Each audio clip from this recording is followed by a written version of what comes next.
मैं तमसा मिशन से सुनील राय जी के यहाँ पे, और उनका गार्डन पीछे बना हुआ है। यहाँ पे कुआं भी है और एक तालाब भी है। तो आइए इनका जानते हैं तमसा मिशन का अभियान कैसे इनके पास आया और इनके दिमाग में ये ज़िद कैसे पकड़ी कि मुझे इतने सारे पेड़ लगाने हैं और ये छोटा सा बदलाव जो है ये बहुत बड़ा काम कर सकता है। आइए जानते हैं सुनील सर से। जी सर। 17 जुलाई 2017 को हमने तमसा नदी पर काम करना शुरू किया और पहले बार तो मैं गया उसके पहले अध्ययन के लिए तमसा नदी का जो उद्गम स्थल है अम्बेडकर नगर में, वहाँ करीब 5 बार मैं गया कि नदी का उद्गम स्थल कहाँ है उसको देखा जाए और वहाँ जहाँ से शुरू हुई है। फिर आजमगढ़ में प्लान बनाया कि तमसा नदी पर काम करना चाहिए इसके संरक्षण और संवर्धन पर। इसके लिए पहला पॉइंट मैंने रेज किया कि नदियों के किनारे पेड़ पौधे लगाए जाएं ताकि अंडरग्राउंड वाटर रिचार्ज हो नदियों का और नदियां जीवंत रहें। इसके लिए हमने 17 जुलाई 2017 को मेहता पार्क में तत्कालीन जिलाधिकारी CB सिंह द्वारा वृक्षारोपण का शुभारम्भ किया और इसके बाद फिर जज्जी कचहरी के मैदान, जज्जी कचहरी कैंपस में, फिर मोती घाट पर, फिर राजघाट पर वृक्षारोपण 2017-18 में मैंने किया।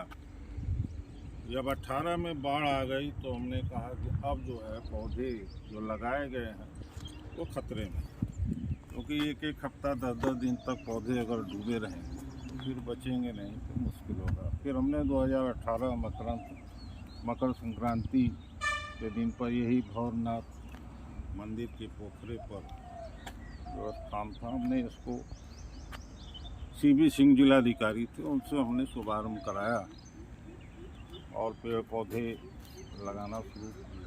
पेड़ पौधे लगाना है तो फिर खाद भी चाहिए, पानी भी चाहिए। हमारा सबसे बड़ा शुरू से ही मेरा सिद्धांत रहा है पेड़ कम लगाइए लेकिन उनकी सुरक्षा और सेवा होनी चाहिए। सुरक्षा फर्स्ट, उसके बाद लगातार 3 साल तक पौधों की सुरक्षा होनी चाहिए, तभी पेड़ पौधे बचेंगे।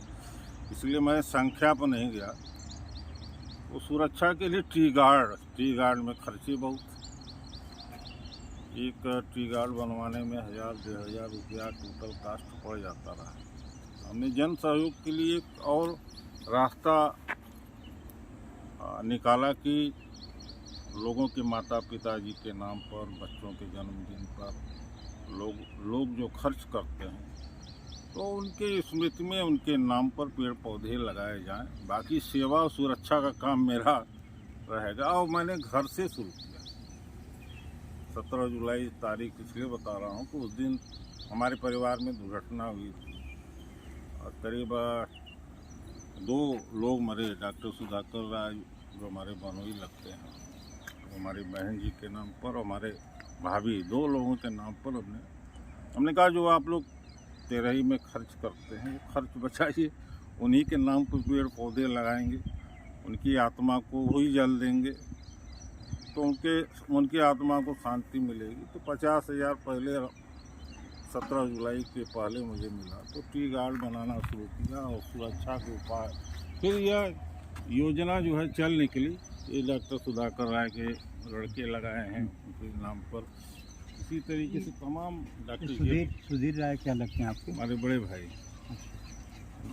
और डॉक्टर JP सिंह के नाम से लगा है। ये हमारे गुड्डू मिश्रा जो प्रत्याशी रहे उनके पिताजी के नाम से लगा है।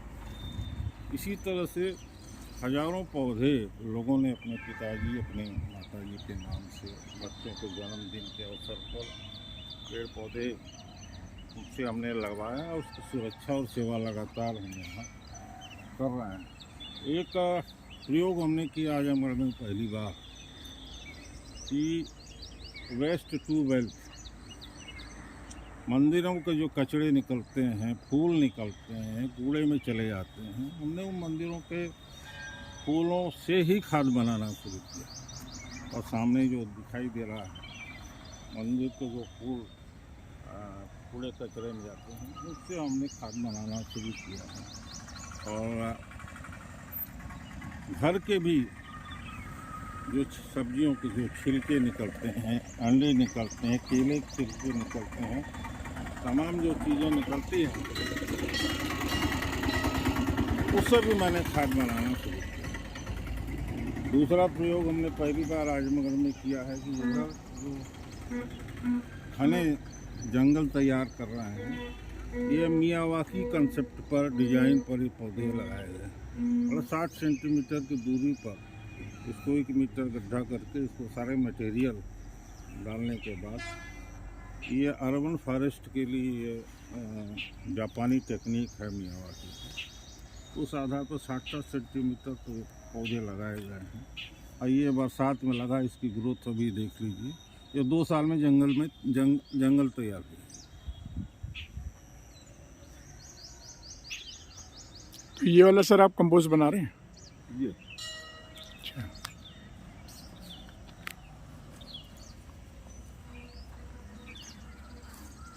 ये जो मंदिरों के जो फ्यूल निकल रहे हैं और ये धान की जो भूसी है उसी से मिलाकर हम खाद तैयार कर रहे हैं और फिर जो पेड़ पौधों के विकास में काम आ रहा है। तो इसमें ग्राम प्रधान और बाकी विकास डेवलपमेंट का क्या सहयोग रहा है प्रशासन का? प्रशासन का तो सीबी सिंह साहब को जो हमने बुलाया था, आम का पेड़ जो है उन्होंने ही लगाया था, उन्हीं से हमने शुभारम्भ कराया था।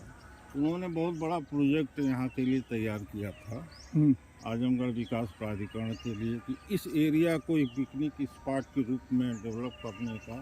और जो सामने जो पोखरा है उसके सुंदरीकरण का लगभग 4.5 करोड़ का प्रोजेक्ट आजमगढ़ विकास प्राधिकरण से पास कराया था।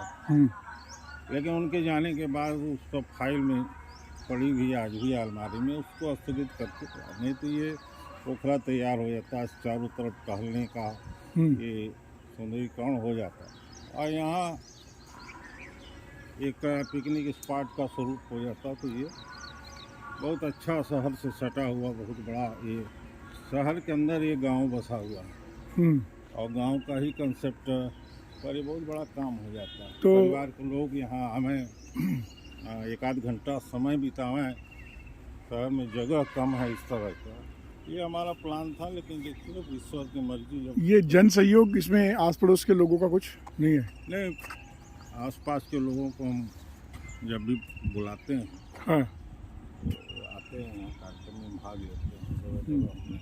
बीच बीच में छोटे बड़े प्रोग्राम करते रहते हैं, आसपास के लोग यहाँ आते हैं। लेकिन वैसी जागरूकता जैसे होना चाहिए समाज के अंदर, वो नहीं है। वो नहीं है, क्योंकि ये पहले थी। तो ग्राम समाज में कचरा प्रबंधन को लेकर आपका क्या तजुर्बा रहा? देखिए, कर्मचारी तो सफाई करने हर गांव में है, लेकिन क्षेत्र बड़ा है। तो एक एजेंसियां क्या करेंगी जब आदमी का सोच नहीं, जब तक नहीं बदलेगा। नहीं, मैं जैसे कचरा प्रबंधन होता है तो कभी उस साइड में आपकी निगाह गई, क्योंकि आप काफ़ी सालों से लगे हैं। हाँ। तो आपने खुद से करने की सोच ली। तो जैसे आप लोगों का तमसा का 124 दिन का प्रोग्राम चला, उसमें लोग आए और सफाई किए, तो अब वो 3, क्योंकि कोई भी काम कंटिन्यूटी पे चलता है, नाउ द कंटिन्यूटी जो है ब्रेक हो गया है। वो एक आंदोलन था, द्विवेदी जी डीएम थे, एक मूवमेंट था जो लोग सड़कों पर आए, नदियों में के साफ सफाई पर काम किया। कितनी नदियों पे इन्होंने सफाई की थी? ये तमसा नदी पर ही शहर के किनारे जितनी जहाँ तक है, राजघाट से लेकर आपके दलाल घाट और कोट तक, वहाँ तक सफाई हुई। लेकिन आंदोलन लंबा नहीं चलता है। आंदोलन के लिए लंबा चलाने के लिए एक अस्थायी प्लान बनाना पड़ता है। तमसा नदी के साफ करने के लिए इसके सिल्ट की सफाई होनी चाहिए और यह नरेगा से जन सहयोग से साफ सफाई चलेगी। लेकिन जब तक 1 मीटर सिल्ट नहीं निकलेगा, तमसा नदी गहरा नहीं किया। जैसे अयोध्या में जो नदी अयोध्या से तमसा नदी में आकर मिलती है अम्बेडकर नगर में, वहाँ के डीएम ने किया 1 मीटर गहरा किया और नरेगा से किया, साफ कर सकता है। और बाकी जन सहयोग है कि जो कचरे हैं नदी में, प्लास्टिक है, बाकी चीज़ें, उसको जन सहयोग से सफाई अभियान में तो हो सकता है। नदी को अगर हम खोदते हैं तो क्या उसका पर्यावरणीय जीव जो रहता है अंदर का डिस्टर्ब नहीं होगा? जो सिल्ट ऊपर का है, अच्छा, जो ऊपर का सिल्ट है उस लेयर को हटाएं। अच्छा, जो फर्स्ट लेयर है उसको हटा दीजिए।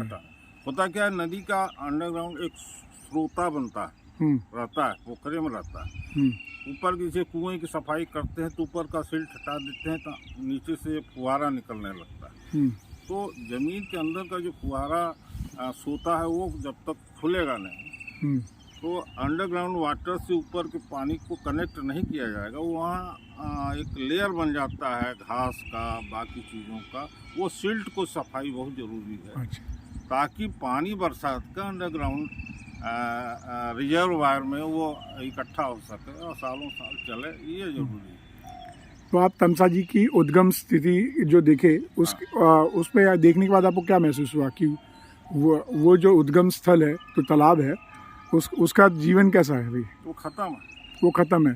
तो जब वो उद्गम खत्म है तो तमसा भी फ्यूचर में नाला बन जाएगा? वो एक नाला था। हाँ, इस समय क्या है, 2 साल से मैं गया नहीं, कोरोना के पहले मैं गया था, तो जब तक वहाँ से शुरुआत हुई। और जो प्राकृतिक स्रोत इसके नदियों में आते हैं उनका क्या स्टेटस रहा? आपने क्या इस पर अध्ययन किया?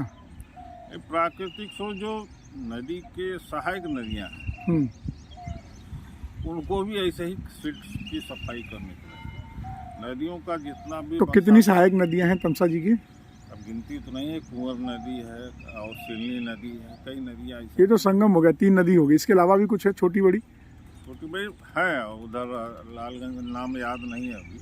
अच्छा, है करीब 10-12 नदियाँ इस तरह की हैं। और यहाँ का पर्यावरण जो आसपास था नदी के, उसके बारे में कुछ जानकारी वगैरह आपने ली? पर्यावरण मतलब क्या? जो उसका इकोलॉजिकल था, क्योंकि हर चीज़ का अपना एक सिस्टम होता है। देखिए, नदी के पास चैनल है, हर गांव में से पानी जो है बाहा जिसको बोलते हैं, बाहा के थ्रू नदी में जाता है जी। वो बाहा सारे पट गए, बंद हो गए। ठीक है।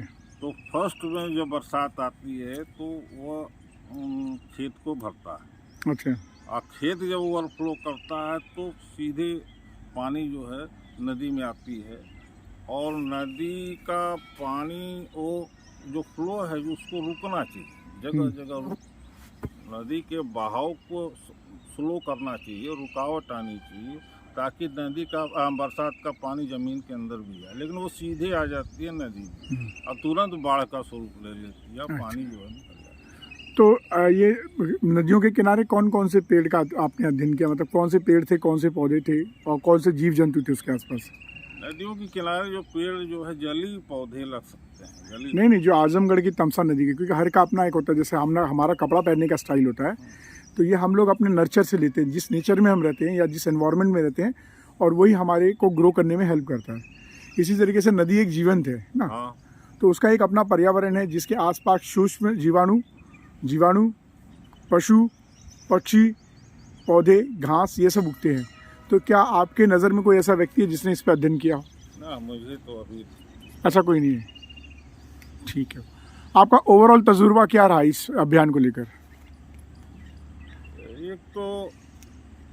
एक आज के हिसाब से बताइएगा टोटल, क्योंकि अभी भी आप अकेले ही पेड़ पौधे लगा रहे हैं, लोगों को जोड़ रहे हैं। आज के हिसाब से है कि लोगों का नज़रिया बदलना चाहिए। इस कोरोना काल में ही लोग नहीं अपने को समझ पा रहे हैं कि ऑक्सीजन जो है, ऑक्सीजन के लिए मारामारी हो रही थी। अब समय अगर लोग नहीं बदलेंगे अपने को, तो ऑक्सीजन का जो सिलेंडर है पीठ पर लाद कर चलना पड़ेगा हर आदमी। इसलिए लोग बदलें। सरकार और सिस्टम तो बाद की बात है, लोग तैयार हों, अपने से शुरू करें, अपने घर से शुरू करें, अपने कचरे को खाद में बदलें तो आधा शहर तो वैसे साफ हो जाएगा। लेकिन हम बदलने को तैयार नहीं और चाहते सरकार सब कुछ करे। ये टेंडेंसी बहुत ख़राब है। सरकार तो बाद में आती, समाज तो आवे पहले। ये पोखरा खोदा गया, समाज के लोगों ने काम किया।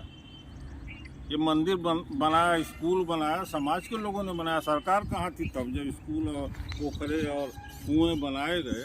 तो समाज के लोगों ने बनाया, लेकिन वो सब चीज़ें ख़त्म हो गई। तो आपको क्या लगता है कि हमारे जो भी जैसे तालाब बना है, आप इसी तालाब की बात करें तो इसका देखें, इस बेड को कितना ऊंचा कर दिया गया है। हाँ जब पानी आएगा तो पहले इस बेड तक आएगा, हाँ। मतलब 5 फुट जब पानी रुकेगा तभी ये तालाब में आएगा। कोई डायरेक्ट स्रोता नहीं है कि सब जगह से पानी आ जाए। पानी के लिए एक इधर का है, इधर से पानी आता है, जी। लेकिन जो बाहा बोलते हैं ना, ये 4 लेन जब बनी है तो बाहा सब बंद हो गया। बरसात का पानी हाँ। आएगा कहाँ से? लेकिन ये इसके लिए बाहा के लिए बना हुआ है, इससे पानी आता ही भर जाता है, लेकिन इसके बाद फिर नदी में पानी जो है निकल जाता है। तो मेरा कहने का संबंध था कि क्या जो ये लोग नदियों का प्रोजेक्ट लेते हैं, साफ़ सफाई का, तालाबों का लेते हैं, कुओं का लेते हैं, क्या इनको टेक्निकल जानकारी देनी चाहिए कि कैसे इसकी व्यवस्था करनी चाहिए? अरे वो सारी चीज़ें डिजाइन की हुई है, बनी हुई है, लेकिन सब समस्या आती है कि सब ठेकेदारी प्रथा में अच्छा, ज़्यादा लाभ कमाने के चक्कर हो ये सब चीज़ें शॉर्टकट होती है। शॉर्टकट होती है। अभी बहुत बढ़िया। पिकनिक स्पॉट पर जो प्रोजेक्ट बना था, DPR बना था, 70% कंस्ट्रक्शन वर्क, इसलिए ठेकेदार को कंस्ट्रक्शन वर्क में लाभ है। तो ईश्वर की मर्जी थी, रुक गया तो हमने इसमें 70% पेड़ पौधे लगा दिए, बाकी ईश्वर जाने। बहुत बढ़िया, बहुत बहुत शुक्रिया सर।